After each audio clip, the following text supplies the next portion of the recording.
श्री स्वामी समर्थ.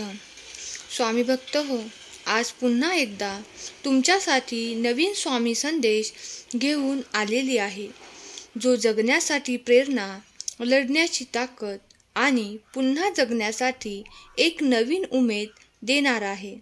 तर चला फार वेळ न घेता तुमच्यासाठीचा स्वामी संदेश सांगण्यासाठी सुरुवात करणार आहे. स्वामी म्हणतात, दगडातून मूर्ती बनवण्यासाठी दगडाला टाकीचे घाव सोसावे लागतात. तसेच आपल्यातील मानवी मूर्ती बनवण्यासाठी आपल्यालाही परिस्थितीचे घाव सोसावे लागतात. मीपणा दूर ठेवून विश्वास ठेवा. पदरी अपयश कधीच येणार नाही.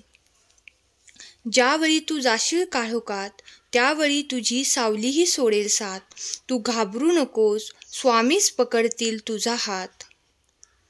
नियत कितीही चांगली असू द्या, ही दुनिया आपल्या दिखाव्यावरून आपली किंमत ठरवत असते. आणि आपला दिखावा कितीही चांगला असू द्या, स्वामी आपली नियत ओळखून आपल्याला फळ देत असतात. स्वामी म्हणतात, शिष्याने गुरुशी एकनिष्ठ असावं. कितीही संकट आलं तरी गुरुची कास सोडू नये. संकटे पूर्वकर्माप्रमाणे येतात. गुरु कृपेमुळे संकटाला सामोरे जायची शक्ती मिळते व त्या संकटातून लवकर सुटका होते. स्वामी म्हणतात, अरे बाळा, उपवास नेहमी अन्नाचाच का करावा? कधी कधी वाईट विचारांचाही करावा. कधीतरी उपवास अहंकाराचा करावा. कधी उपवास मीपणाचाही करावा. माणूस विचार करत असतो, पण ते विचार चांगले असावेत आणि त्याची दिशा चांगली असावी, हे महत्त्वाचे आहे. थोर व्यक्तींचे विचार हे आपल्या जगण्याला एक प्रकारे दिशाच देत असतात. अरे, विज्ञानावर विश्वास चांगला आहे, पण त्याच्या कसोटीवर जे सिद्ध होत नाही ते खोटे आहे असे म्हणणे चुकीचे आहे. जिथे विज्ञानाची प्रांत संपते, तिथून देवाची प्रांत सुरू होते. तुझं विज्ञान सुद्धा देवानेच बनवलेले आहे. स्वामी समर्थ महाराजांचा आदेश. माझ्या मार्गावर पाऊल ठेवून तर बघ. तुझे सर्व मार्ग खुले केले नाही तर सांग. माझ्यासाठी खर्च करून तर बघ. कुबेराचे भांडार उघडले नाही तर सांग. माझ्यासाठी कटू वचने ऐकून तर बघ. तुझ्यावर कृपेचा पाऊस पाडला नाही तर सांग. माझ्याजवळ येऊन तर बघ. तुझ्यावर लक्ष ठेवले नाही तर सांग. माझी गोष्ट लोकांना सांगून तर बघ. तुला मौल्यवान बनविले नाही तर सांग. माझ्या चरित्राचे चिंतन करून तर बघ. ज्ञानाचे मोती तुझ्यात नाही भरले तर सांग. मला तुझा बनवून तर बघ. तुला सर्व बंधनातून मुक्त नाही केले तर सांग. माझ्यासाठी दुःख काढून तर बघ. तुला कीर्तिवान नाही बनवले तर सांग. माझ्या मार्गावर चालून तर बघ. तुला शांतिदूत बनवले नाही तर सांग. तू स्वतःला समर्पित करून तर बघ. तुला हिरा नाही बनवलं तर सांग. माझे कीर्तन करून तर बघ. जगाचे विस्मरण करायला नाही लावले तर सांग. तू माझा बनून तर बघ. प्रत्येकास तुझा नाही बनवलं तर सांग. सगळे रस्ते बंद होतील तेव्हा हा फक्त विश्वास तर ठेव. जिथे संपते मर्यादा तुझी, तेथूनच मी साथ देत असतो तुझी. भिवू नकोस, मी तुझ्या पाठीशी आहे. स्वामी म्हणतात, आम्हाला माहीत आहे तू विद्वान आहेस, पण नुसती विद्वत्ता उपयोगी येत नाही. त्याचबरोबर श्रद्धा, विश्वास पण असायला हवा. ज्यांच्यात श्रद्धा आणि विश्वास असतो त्यांचं हृदय निर्मळ असते अशा निर्मळ हृदयातच ईश्वर विसाव्यासाठी येतो. कृपापूर्ण नेत्र स्वामींचे मायेने भरलेले भक्तांच्या भेटीसाठी दिसतात आसुसलेले. चेहऱ्यावरचे तेज पाहून भान हरपते. स्वामी चरणी मन सहज दृढ होते.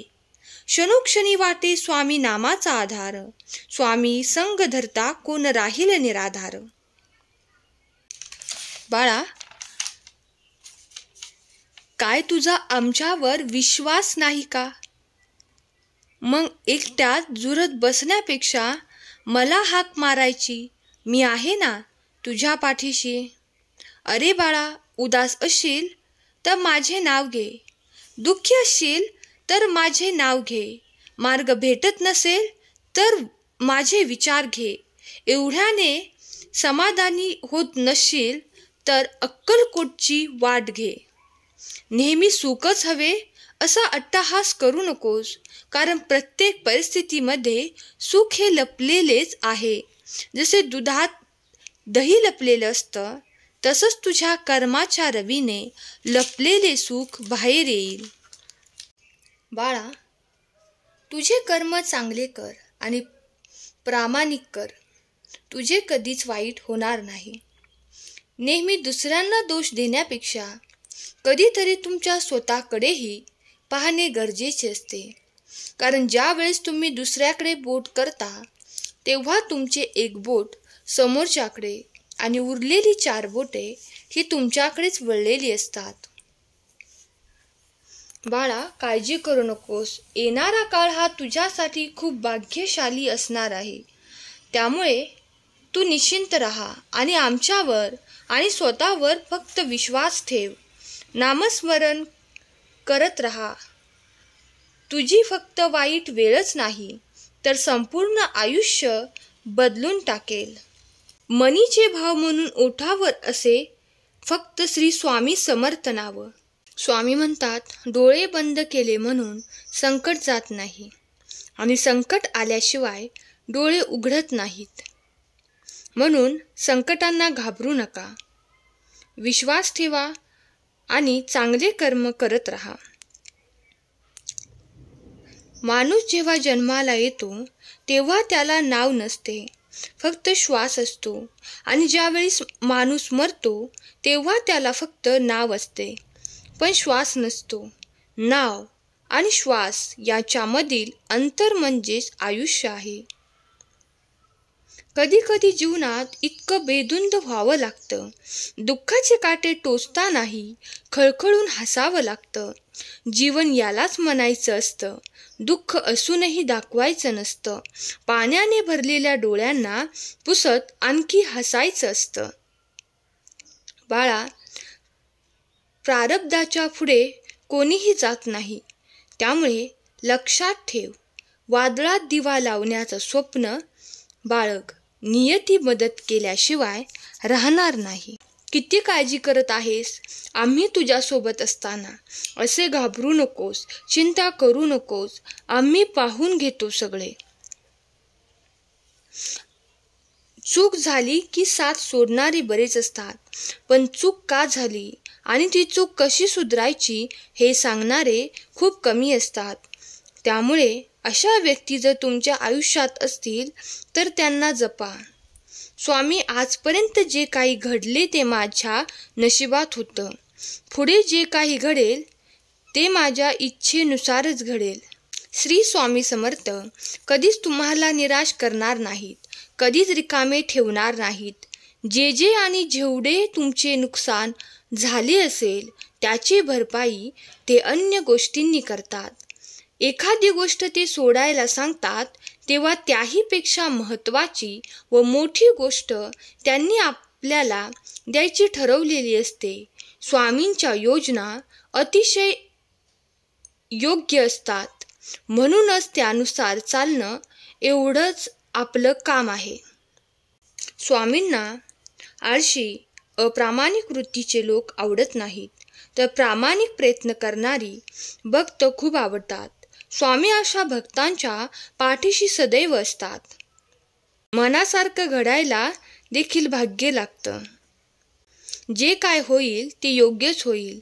फक्त योग्य वेळ येईपर्यंत संयम ठेव. स्वामी म्हणतात, आपल्या प्रगतीवर हरकत घेणारे खूप असतात. स्वामी म्हणतात, अरे बाळा, तू मला तुझ्या देव्हाऱ्यात आणून तर ठेवलेस, पण तू तुझ्याच विश्वात मग्न आहेस. औपचारिकता म्हणून दिवा मात्र लावतोस, पण मनापासून माझा झाला नाहीस. मला नेहमीच वाटते स्वतःहून यावे, माझ्या समोर बसावे, माझ्याशी बोलावे. म्हणून रोज मी तुझी आतुरतेने वाट पाहत असतो. एक लक्षात घे, ज्यावेळी मी एखाद्याचा हात पकडतो ना, तर तो हात आयुष्यभर सोडत नाही. मी नेहमीच त्याच्या सोबत असतो. श्री स्वामी समर्थ. धन्यवाद.